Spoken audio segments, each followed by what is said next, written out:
Alright, so in this video we have this bike that an acquaintance of mine gave me. He couldn't get the bottom bracket out, couldn't get this crank bolt off, bottom bracket out, cranks off.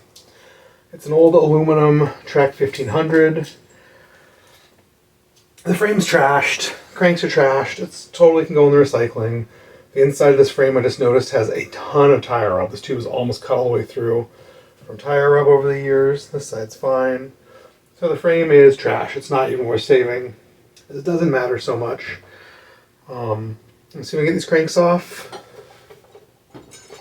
See if we can get the bottom bracket out just for the fun of doing it because it's so tight.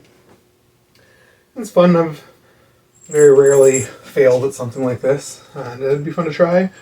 And you know, the fork might come off and be totally fine, and the headset's a cool old Hada one with the sticker that's mostly there. It might be fine. It's got a couple of the cable stoppy chrome dudes that can take off. But no matter what, the frame's going in the recycling. So we can't get these cranks off, it's no big deal. I was looking last night and the chain rings are totally dead. This inner chain ring is the most worn thing I've ever seen in my life. I'll put a close-up picture. It is, I mean, that's not true. I've probably seen one old fixed gear had an even worse chain ring than that, with the teeth with nothing but little pins left. This one's close. It is so bad. There's no way this thing could have held the chain. It's crazy. But you know, just for fun, let's try.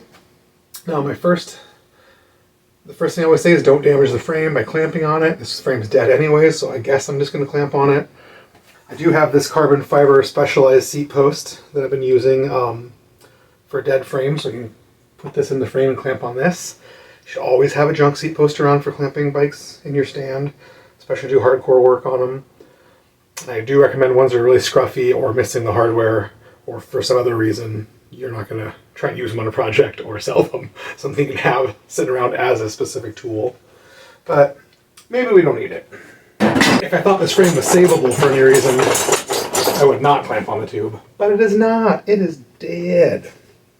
So we got the other bolt out. I think he said I had to use an impact gun to get it out. This one says he's broken a couple of tools on. So that is wild. I do have a nice little breaker bar. I've got a big breaker bar somewhere. I've got adapters. I got stuff. But let's just try it like normal first. I don't want to break my little park tool. This is the little park tool crank bolt. It's 8mm on one side for modern style crank bolts, and it's 14mm on the other side. This is definitely the 14mm. For things that I know are tight and going to be a fight, I mean, this kind of scared me a little bit. I will spin the cranks around and take an old toe strap and toe strap the other crank to the frame just to give me basically like a third hand. It's giving me some leverage. Hold that guy in place. Let's try. And it comes right out. I'm going to send this video to this kid after this because I'm not sure what the heck he was doing. He was definitely having a hard time, so maybe this video will help. Maybe he's trying to go righty-tighty. Maybe he read the, this side, the bottom bracket cup is righty-tighty. I always tell people that. When in doubt, if you're trying something that doesn't seem to work, go the other direction. Just try it. Maybe it's a reverse thread. Maybe you think it's a reverse thread. Let's try it. Sometimes if something's really, really stuck, going the other direction, it will not break free. You can try to go the other direction, and it might just crack it loose. Just break it free. Just nothing that's tightening it. If it moves at all, then you can come back the right loosing way, and it'll usually loosen up earlier. And these cranks are also overpressed on. They're recycling. It's a moot point. Alright. The next thing we're going to do is try and pull this crank. So this is the regular old Park CCP 22. You know, there's also the black one is like Octolink and Isis. Don't use that. There's also earlier versions of this Park tool. This is the original CCP1, which is cool because it's got regular English Japanese on one side and it's got French TA on the other side. It's cool. They also made this tool in a red handle. It says Schwinn approved on it. I do not have one of those. I'm kind of looking for one. They pop up once in a while for more money than I want. If you're new at this, it is best to spin this part of the tool all the way off before inserting it into the crank threads. But if you're lazy and pretty used to it, you can do it with the handle on. I'm not gonna. Try not to be lazy. Now you want this tool to go in and start and be nice. It's going in a couple threads. I think it's fine, but it's like stopping and getting real tight. We really want it to start by hand. Really go in a couple of threads. It's being weird. I put a big adjustable wrench on it, or you can get the right size wrench. I just never bother to ever remember what size it is or have one sitting around. So it's going in nice and smooth still. You never fight this. It's easy to cross thread. I do want this tool tight. Now I put the handle. If you leave the handle when I try and put this in, the handle itself will bottom out in the bottom bracket spindle sometimes, and you'll think this is tight, and it's not. And then when you go to remove the crank, you start cranking this thing down, and you gotta spin it in, and you crank it down against the bottom bracket spindle, and it sucks the crank off.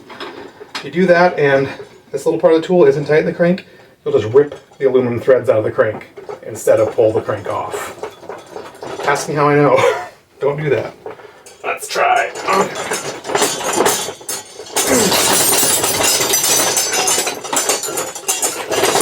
Tighten the stand down. I'm lazy. I'm gonna go right to a cheater bar. This is an old down tube out of some other bike, or some old aluminum bike. I cut it out to a cheater bar. Be careful with these. It's easy to slip and bash yourself in the face. Look at that. You get so much less effort for so much more leverage when you come out. And that's it. It is loosey-gooseys. This whole crank comes right off. No problemos. You gotta use the tool again to get the tool out. And these chain rings sure are just sticking out here, so be extra careful. Really pay attention to what you're doing. It's really easy to try to bust something loose or tighten something next to a chain ring and have it slip off and just punch these chain rings. A lot of guys comment in my videos, like, put a rag over the chain rings. Sure, put a rag over it, put a towel. I have punched a chain ring with a rag on it hard enough to punch right through the rag and scrape my fingers anyways, but, you know, do stuff. These were, at one point in their life, 6400 tricolor Shimano 600 Ultegra cranks. But the tapers are blown. Look at this ring. Can you see the teeth, especially on this inner ring? That is the most shark fin looking tooth I have ever seen in my life. They are dead. If I hated myself, I might try and save these chainring bolts. This outer ring was clearly never ridden in, and it's shockingly not that bad. It's a little scuffy. Inside's got a little wear. I might consider saving these chainring bolts in this outer ring. Maybe. Is it really worth it? I got so much stuff right now. No, but you know, I like saving stuff. All right, so this side is off. Most bike mechanics work from only one side of the stand. There's no one here to make fun of me. I don't care. Oh. I'm gonna flip it around, especially for the video, and because it makes life easier. But now my stand's kind of in the way. So this side, he's already got the bolt out. He said he still couldn't pull the crank. We are going to try it. Spinning. See if I can get this tool started. And it starts. It goes in real easy. He might have damaged these threads trying before. He might have pulled the threads. Maybe I'm only grabbing like what's left of them. Nice and tight.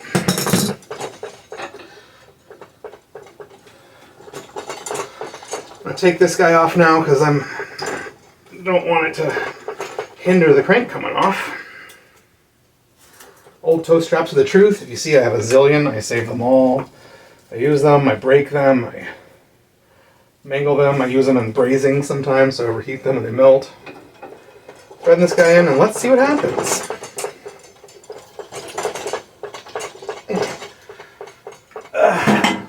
Laziness.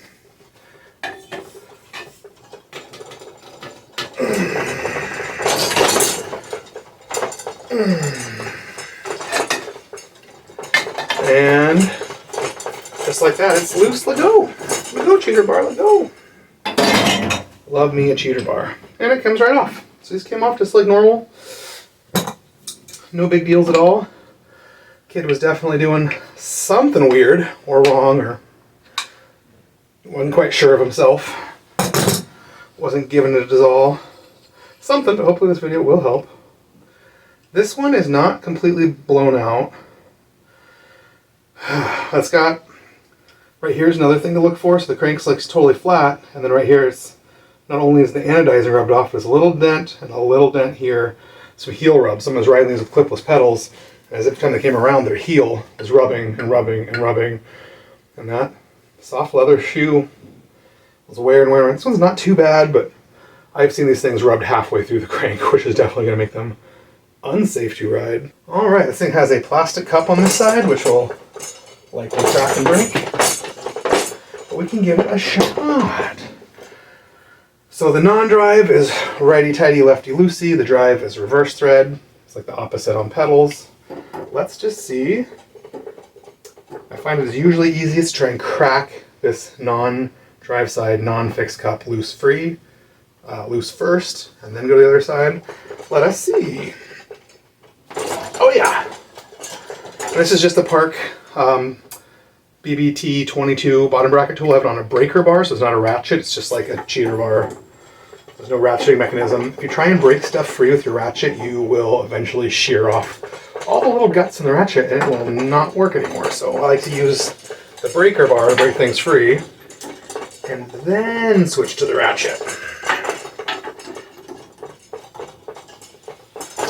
This is broke free. It's a shame, it's almost a cool frame.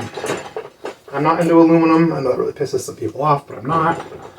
I don't like it because I can't weld on it, because you're not supposed to cold set it. You can't do stuff. I like doing stuff. I'm a frame builder, I do stuff. I'm not saying I hate the way it rides or blah blah blah or whatever you guys want to argue about. Alright, so this side is going to be righty-loosey. Oh, easy peasy. And this is an aftermarket, probably UN, 54 or 55 bottom bracket, and it has no play in it, so it's probably good. I'll just save this bottom bracket. I'll put it in something. Okay, away with the breaker bar. Now this is a nice, really long 3/8 ratchet. So now we can, with the same Park tool on it,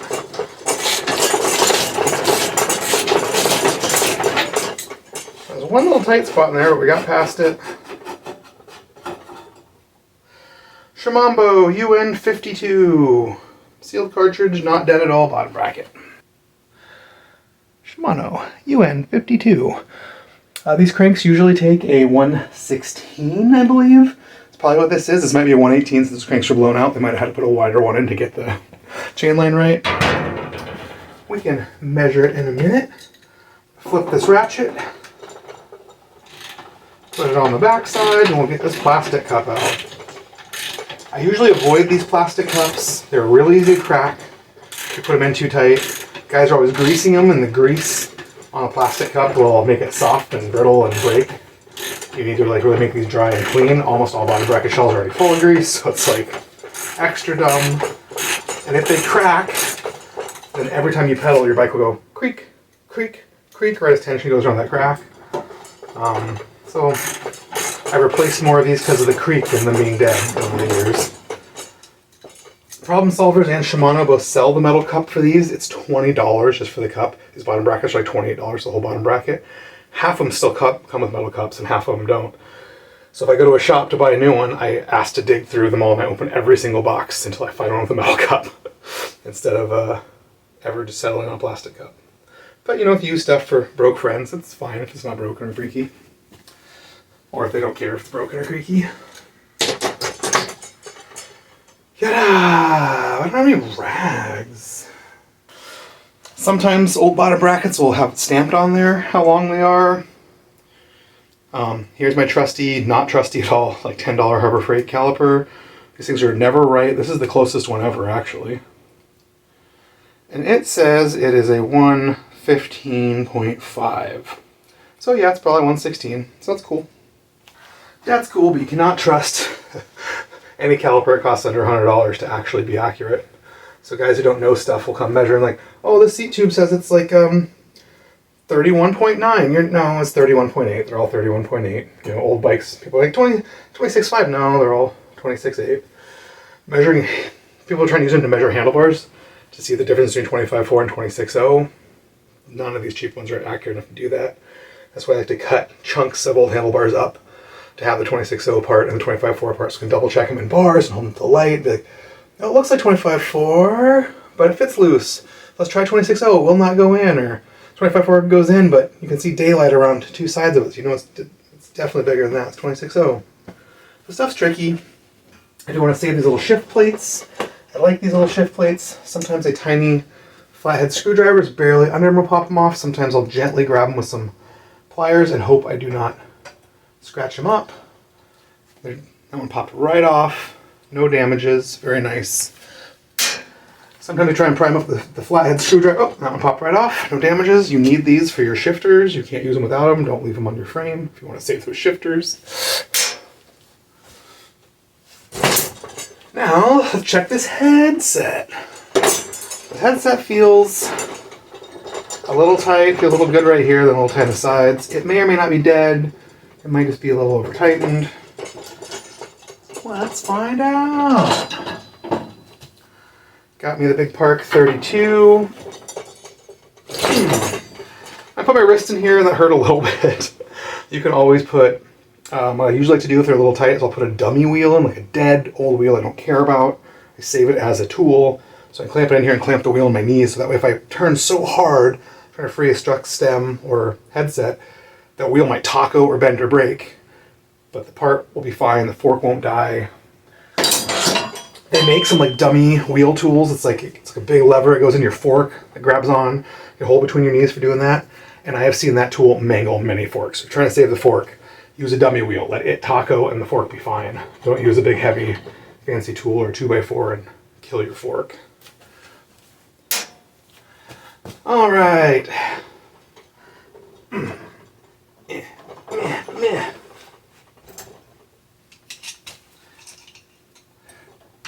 Meh. This is just a little more in hand time. I'm just going to barely grab it.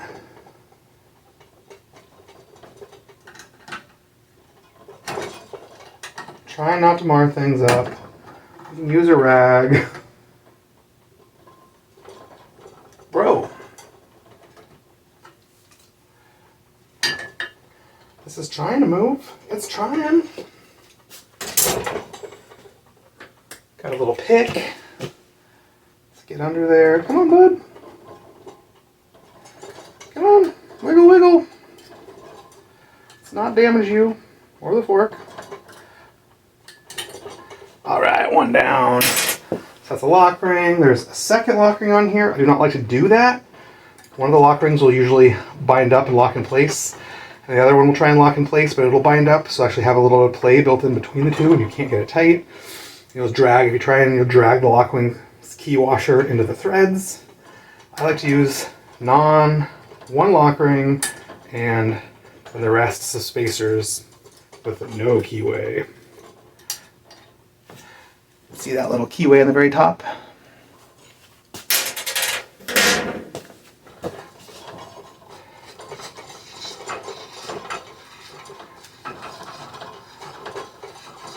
Those threads might be a little damaged from those keyways and being over tightened. This is an alloy cup and it's on a little tight spot going off. We're past it, it's fine. Probably just clean the threads a little bit. Looks like it has a bunch of wear on it.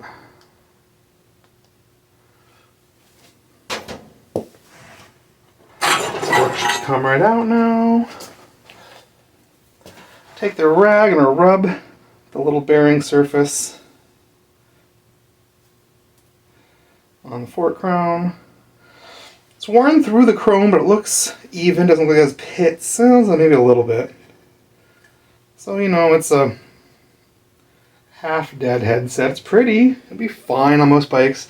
You can get away with headset bearings being a little rougher than most other bearings because you're really only turning that much.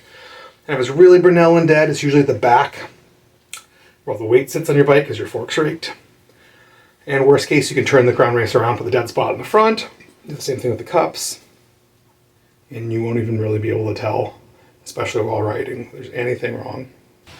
Do the same thing for this upper race. It's going to pop. Got to pop these seals and bearings out. Why aren't you popping?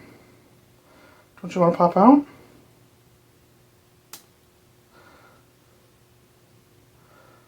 Oh, the bearing came out. That's not a good sign. So most of these alloy headsets will have a steel race pressed in for the bearings to rub on, so they don't dig into the soft aluminum and destroy it super fast. But it's real dirty, but where I've cleaned so far, it looks nice. Alright. That is probably savable, so what I gotta do is get these cups out of this frame. This is a headset removal tool. It's just a tube with something hammering on the top, and the bottom's got drill holes and hacksaws, and it's splayed open. I have made these before out of old French top tubes or any other top tube that's like, 1 inch or thin, so it'll fit inside stuff. And you can just hacksaw your own cuts and bend these out a little bit, just hammer on the top of the tube. So you can make these for free out of a dead frame. So I pulled it up until it's squeezed and then popped out in the head tube, and it popped out, so it's going to sit on the top lip of this cup so we can just knock it out. Hammer.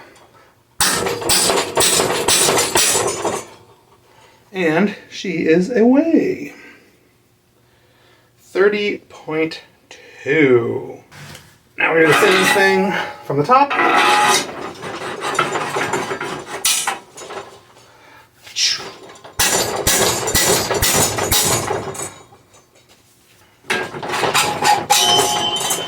You can see what it did is it came through and then splayed open into the head tube underneath this. So the head tube's holding it right up against this cup to hammer it out. Easy peasy, pretty ingenious. And the last thing I'm going to do to this bike, look at this head badge.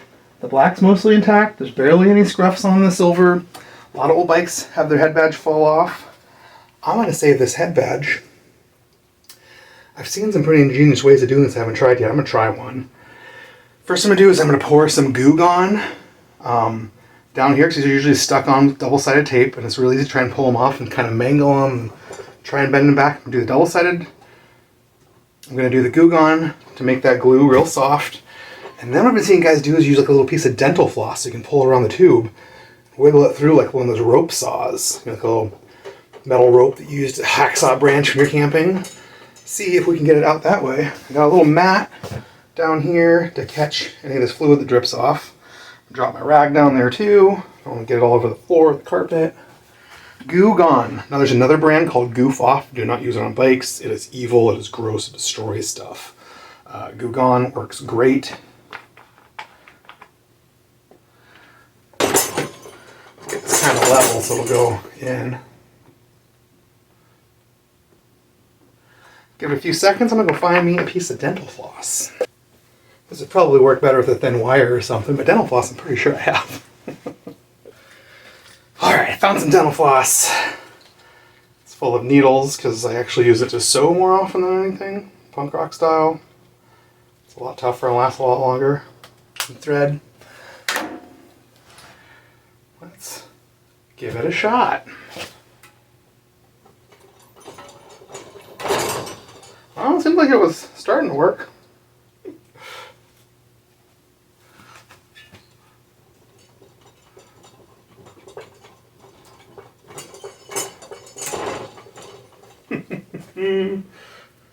Halfway through. I'm sure this is dollar store dental floss. Maybe the good stuff would be a little better. Lol.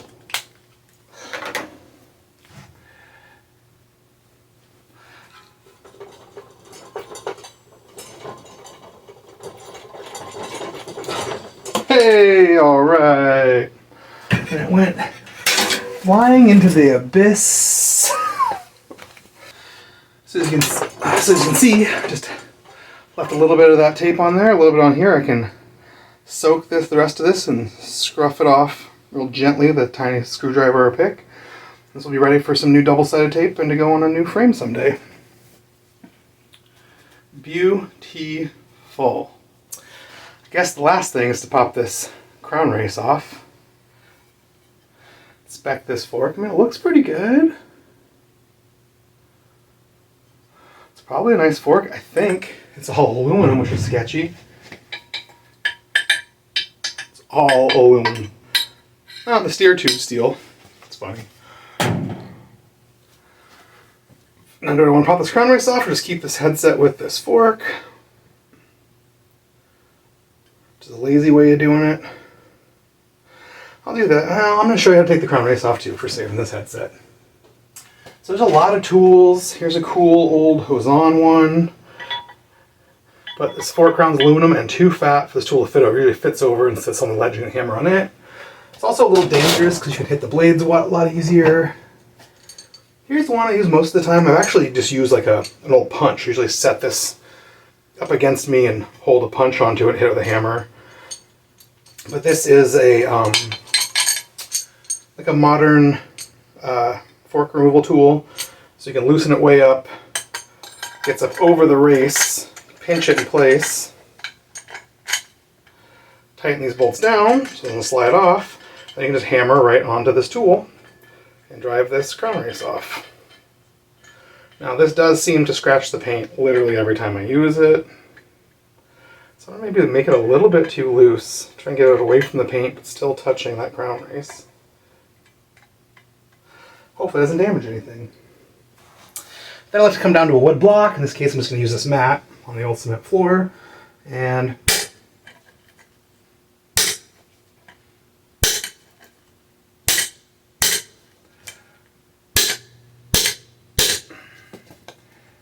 loosened up a little bit. It's already scratching the paint. This one just scratches the paint. Tighten it up a little bit. And there it is, driven off. But I've totally destroyed that paint. Super scruffy, totally ugly. It's a good way of saving the crown race though. This one usually doesn't damage crown races. My old method's a lot better. Ugh. So damaged. Ugh. If I do it on the floor like that, the mat's probably too soft.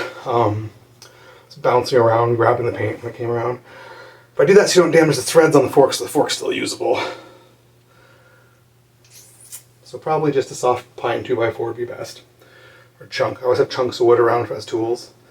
So that's it. Crown race is off. All the good stuff is stripped off this dead frame. This frame can go in the recycling now. It'd be cool. It'd be cool. It says USA on it. The 1500 would be cool to take this and hacksaw through here and hacksaw down here and turn this seat tube into a cheeser bar. But seat tube is usually really thin up top for the seat post.